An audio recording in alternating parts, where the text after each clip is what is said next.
We probably all have a favorite blade design. One of mine happens to be the Canadian.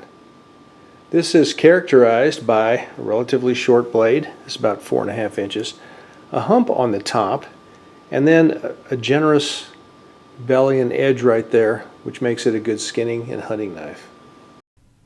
About 2 years ago, Ambush Knives came out with the Tundra, which is, in my opinion, one of the better Canadian knives on the market. Bark River Knives makes the Canadian Special, which is an excellent knife if the handle will fit your hand. It didn't work for me. The finger grooves just didn't fit my hand, and using it for any long period of time was not a comfortable thing.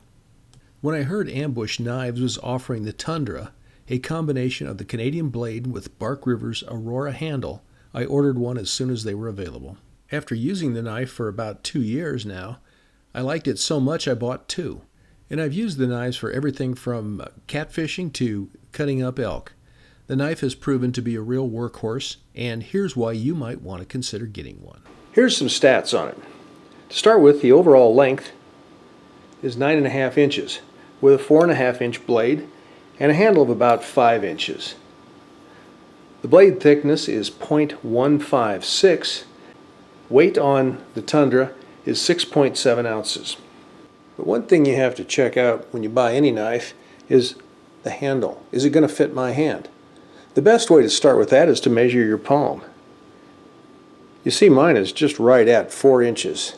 That means that any handle that's shorter than 4 inches is going to be hard for me to use. One of the things to consider is how well does the handle fit your hand. It's great when you don't need gloves, but you also want to try it on with gloves on because you may be in intense cold and you may need to leave your gloves on while you're using the knife. The knife comes with a sturdy sharpshooter designed sheath, which I find very effective. I made mine into a dangler with a D-ring and then used a piece of paracord through the lanyard hole and the top grommet of the sheath.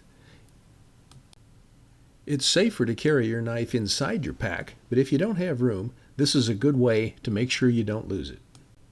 My experience has been that using a Tundra and then another Bark River, the Sportsman, those are the only two knives I need to handle a elk or deer or fish.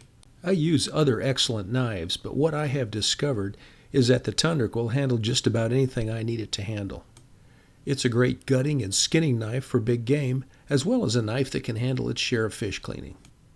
So give some thought to that knife that's going to do all the work. Then take a hard look at the Tundra. This may end up being the knife that does just about everything for you. This is SurvivalCommonSense.com. Thank you for watching, and pick your knives with care.